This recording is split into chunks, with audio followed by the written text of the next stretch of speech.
Thanks for the watching, bud. Cabooses. For solo PvP in the Mist and open world. I'm making this video more geared towards newer players to help them pick a melee weapon that they want to choose to level up and practice and save a little money while possibly getting some kills in the open world PvP in the Mist. All these builds can be done cheaper and more expensive if you just remove the faction cape, which is about 75k on average, depending on what tier you go with. I'm going to start this list with number 7. Alright, starting it off at number 7, we have the Forge Hammers. I'm going to start this by talking about the armor pieces first, before we get into all the weapons. So, you can pretty much use any armor you want. Obviously, it's Albion Online. That's kind of the point of this game, is mixing and matching however you like. For this particular build, I'm going to give you my recommendation, and I'm just going to show you these other armors here that all can be viable depending on what weapon you're playing and what you're trying to do. So if you're just trying to go cheap and maybe get some kills and spec up something that's very easy, the Stalker Jacket and the Mage Cowl are probably the first things that you want to focus on. There's a lot of other stuff that's important and helpful to level up, but these are just very easy to level, and they'll make it easier for you to level other things after you get some spec. You know, like you can switch out your boots or your weapon, and you can get a lot easier leveling with that. So for this particular combo, I would recommend just Mage Cowl, Stalker Jacket. It's just a lot of extra damage, and you really do need some extra damage when you're playing like a mace or a hammer type weapon most of the time. So I would start off by saying these are the two basic easy ones to use. Fiend Cowl is a really good one. It's a little more expensive. A 4-1 is about 40k depending on where you're at. And you know, you can always swap out these other jackets. Like Assassin Jacket is pretty much good for any weapon. Merc Jacket is pretty much good for any weapon that can get most of the charges off on it, which is 9 hits within 6 seconds. So if you can do that, it's pretty strong. All of these are good to level up that I have in here. Royal Boots are just really good because they have the rejuvenating sprint, and you can swap to Royal March to chase people down or run away a little easier. Guardian Helmet's always good. I usually keep one in my pocket, you know, even a flat 4 or 4-1, whatever. This one's 10k for a T6. But the reason this is so handy is you can swap out your helmet if you're fighting maybe like an axe or a curse, because they do quite a bit of damage with dots, and it also clears Mage Cowl. So even like a poison arrow, Mage Cowl bow or something, it'll clear all those dots if you time it correctly, and also block damage afterwards. So it really is based on playstyle, and the cape can be swapped out. You can use a regular cape, which is like 2,000 silver instead of 78,000 like the demon cape here is. This is just my recommendation. A 4-2 demon cape or Thetford cape really gives you a lot of value. If you can't afford them, I would recommend to do some faction, and you can craft them yourself just with a little time investment if you're having a problem affording these. So most of these sets cost about 100k without the cape. So with the cape, about 175k on average, depending. Some of them are artifact weapons and whatnot. It depends on the tier, but that's just an average. So we'll start off here with the Forge Hammers. Okay, now what I'm going to do is show you a demonstration of what an all-in would look like with my playstyle of this build.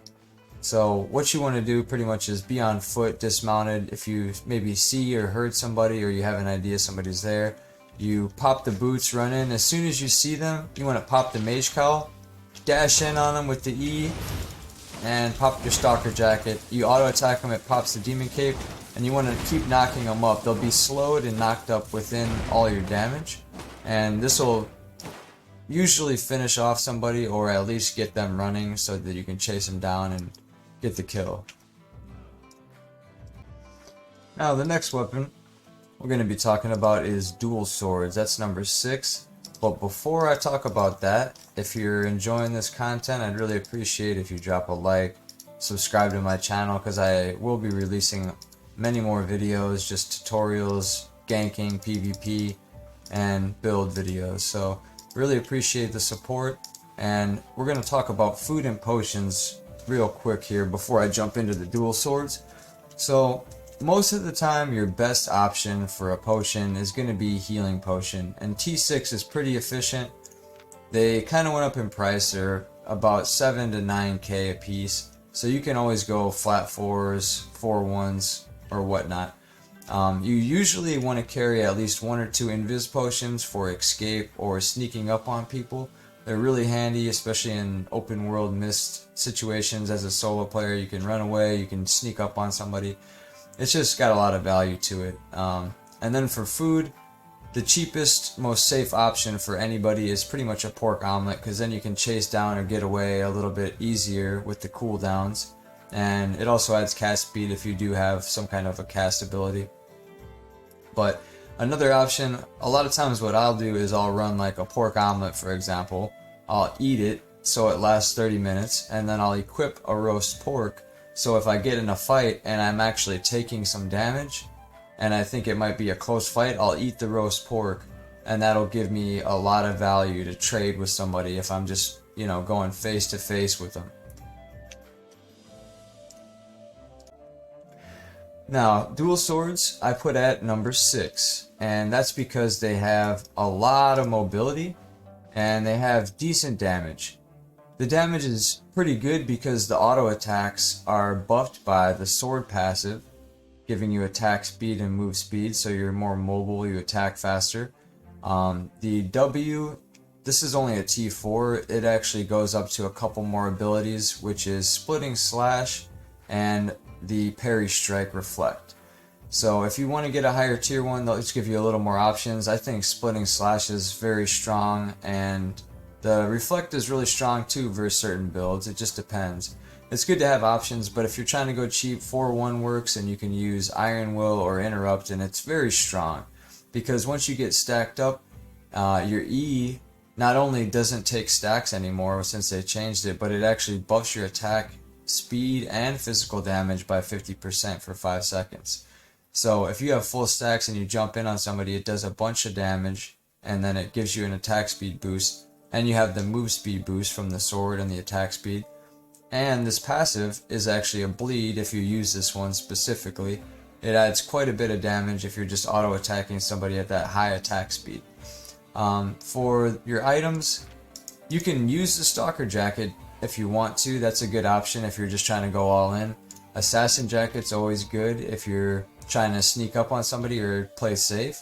And Merc Jacket is just very good for straight up brawling somebody, especially on weapons like dual swords where your autos are so fast, you heal real quick. Even if they try to purge it, they might not be able to.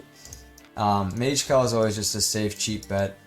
Obviously, if you have a little more money and you're a little bit more experienced, Fiend Cowl is really good because they can't run away from you if you purge their boots correctly.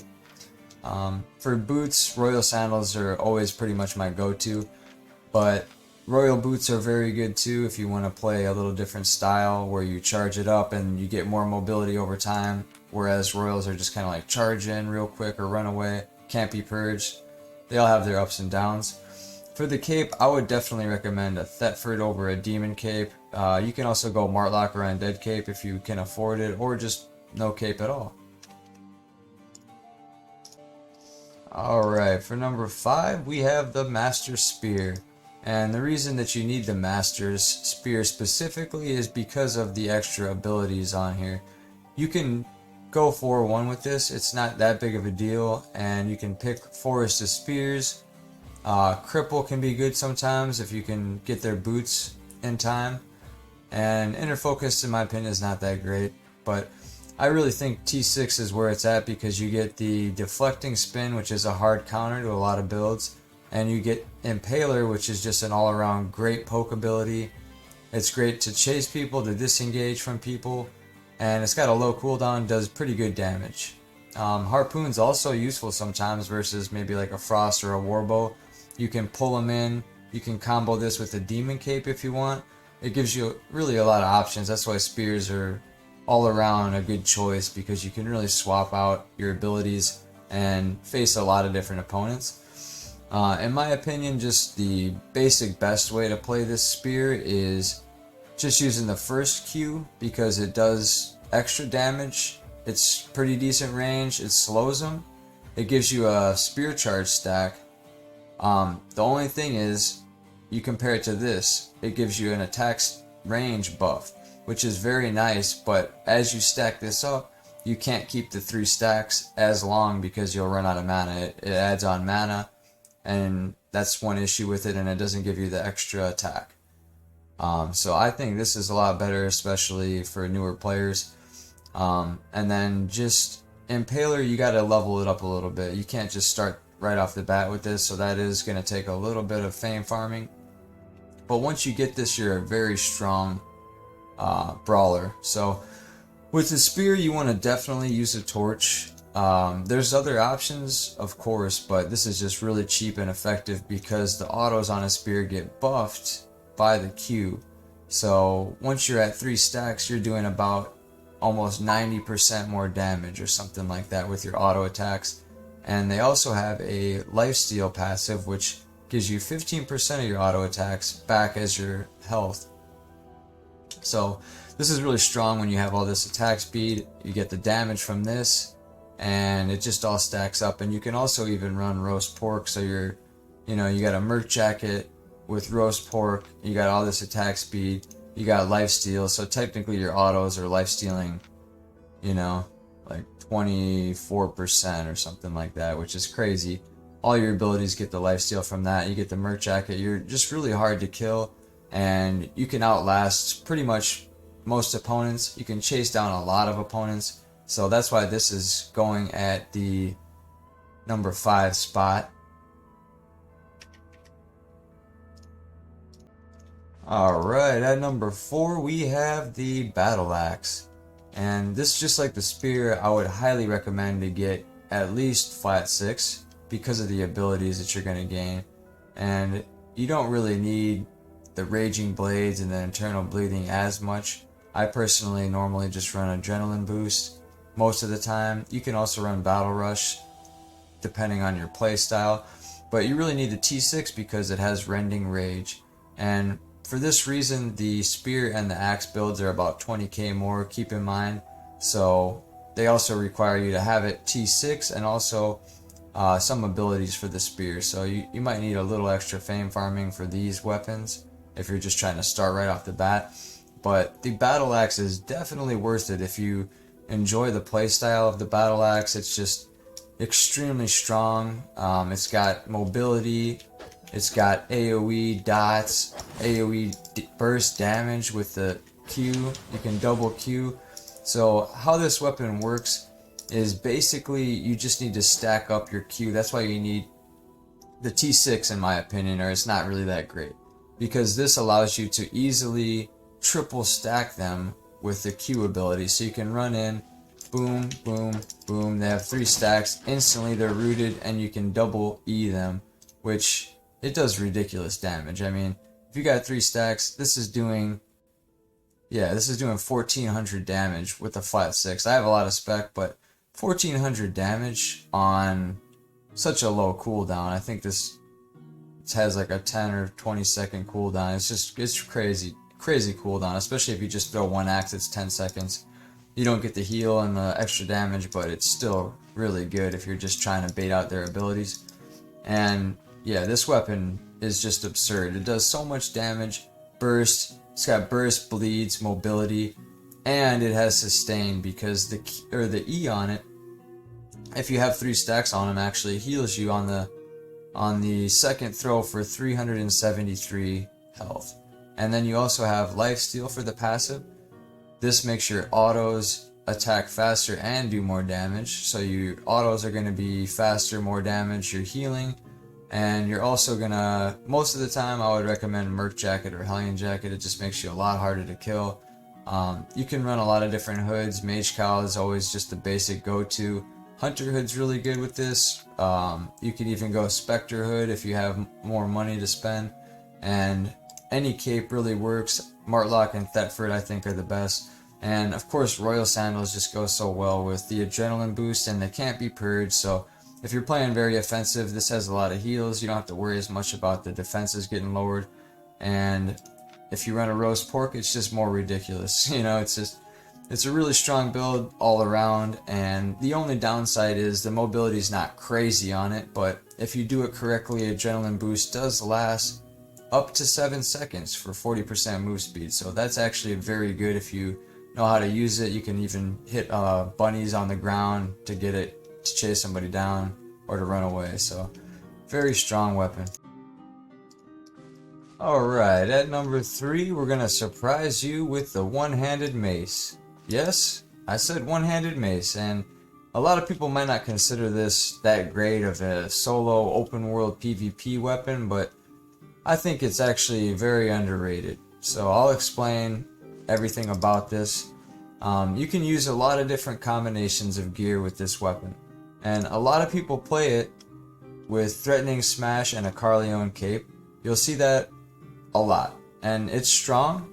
I'm not gonna deny that that's a good build. I just prefer to play it this way, which is Defensive Slam. It's a single target ability, and it increases your damage resistances every time you use it for 3 seconds. So you pretty much have this permanent extra damage resistance, and it's on about half the cooldown, so it's doing a little more damage if you can land it every time, and it's giving you resistances. And it allows you to use a different cape instead of the Carleone Cape. And I normally just run this with Demon Cape, Snare Charge, and the E, of course, Deep Leap. And I usually use the passive Stunning Strike. You can use Energetic if you are fighting a healer or you are fighting mobs or something and you have energy issues. If you need to brawl somebody, the Ground Shaker is a very strong ability if you don't think they're going to run away from you. But the Snare Charge is just so good because it's mobility and it allows you to get your full combo off with the Demon Cape.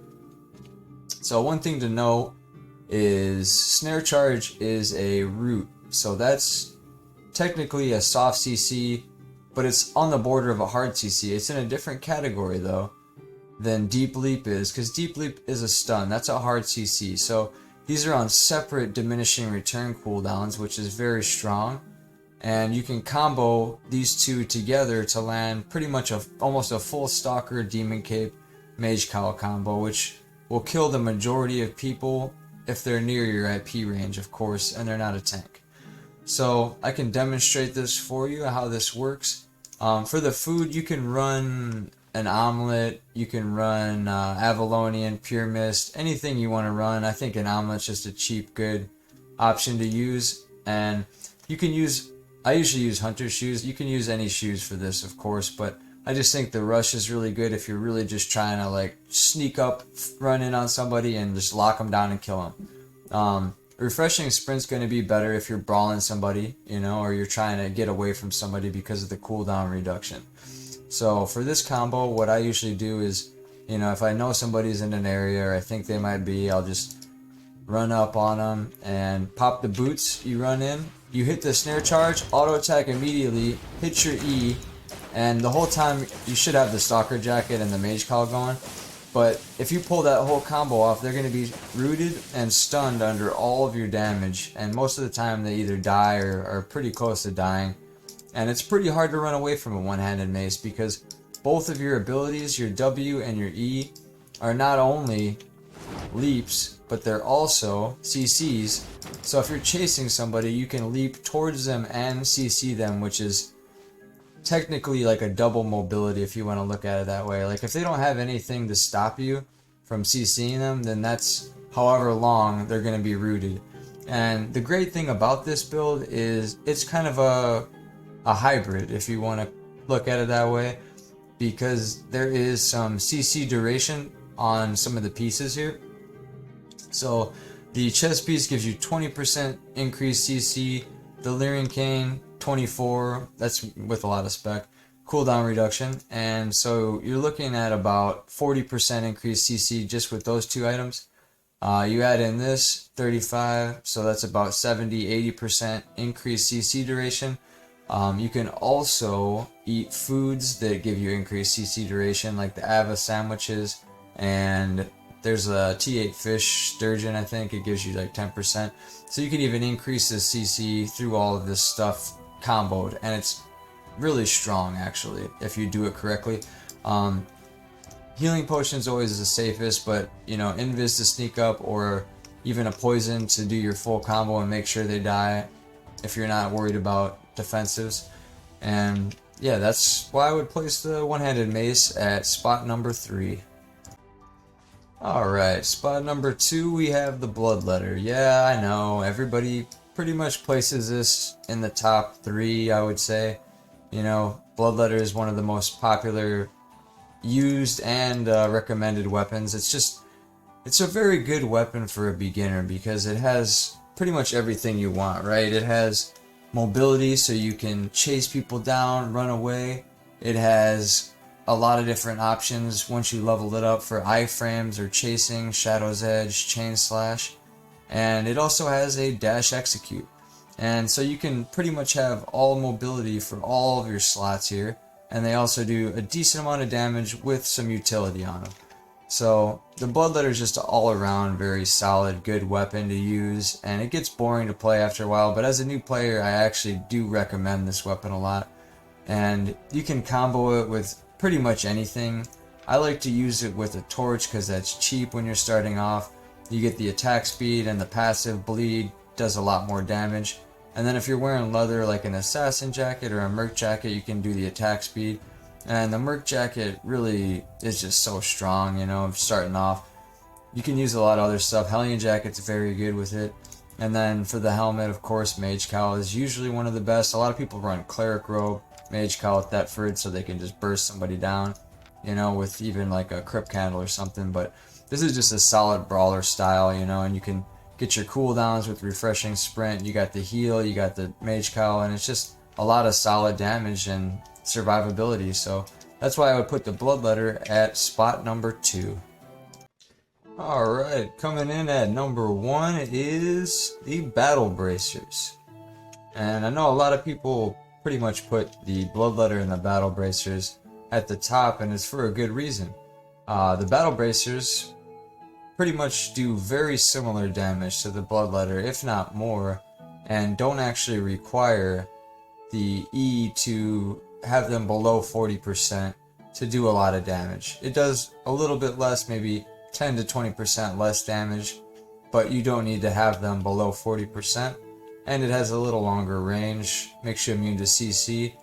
So there's a lot of reasons why the battle bracers, in my opinion, outshine the bloodletter for open world PvP, especially in the Mist. And this is basically mobility and the CC edition of a lot of the battle bracers abilities here. So for the battle bracer, there's a lot of different options to choose from, but the basic one you can get with T5 is Dragon Leap, Triple Kick, and then the Falcon Smash E. And for the battle bracers, the passive is actually also a mobility. So as long as you're landing an auto attack every 2 seconds, you're at 20% increased move speed on top of all these abilities, which are, you know, dashes. This one's a CC, it moves them with the kick. And the Q is a jump that also jumps again and lets you knock them up. So that's 2 CC mobility moves that do decent damage as well. So that's something to consider with this weapon. And then you have the E, which makes you immune to CC for 2 seconds, and then you can fly in on somebody. The closer they are to the center, it does more, as long as they're within 4 meters. So it does almost as much as a bloodletter, and it's on a 20-second cooldown regardless of whether you land it or not. So this is good for running away, chasing, and even if you miss it, it's all good. So the items I'd recommend with these, Merc Jacket's really good. You can really use any chest piece. A lot of people use Assassin Jacket because you can sneak up on people and you can disengage and then drop the full charge bonus damage on your E from the ambush. So Assassin Jacket's a solid choice. I would probably recommend that. If you feel like brawling or you just want to pocket a Merc Jacket in case you need to fight somebody, a lot of times I'll pocket like a Merc Jacket and a Guardian helmet in case I need to fight like a Curse Staff or something. So those are some options. But as far as anything else on these gloves, usually a Thetford cape's good. A lot of people run Undead cape. You don't even need a cape if you don't want, if you need to save some money. For the helmet, Mage Cowl is always a good safe choice, but You know, Fiend Cowl is really good with these gloves because if you have the most mobility with the purge, like nobody's getting away from you pretty much. So these are a really strong choice. For the food, I'd probably recommend an omelet or just a beef stew is good because they do quite a bit of damage if you burst somebody. And then any potions, like I said, you know, Invis potion is good to have on you. Healing potion is the strongest for a fight. And poison's the best if you're just trying to sneak up and kill somebody. So this is pretty much why mobility, CC, and damage are all extremely good on the battle bracers, and I would say they're at the #1 spot at the moment. And as always, thank you for watching the video till the end. Thanks for supporting my channel. I'm going to be making a lot more videos, and I also stream on Twitch if anybody's interested in watching. I'll do a lot of open world, small scale solo content, so check it out if you're interested. It's just twitch.tv/cabooships. And thank you.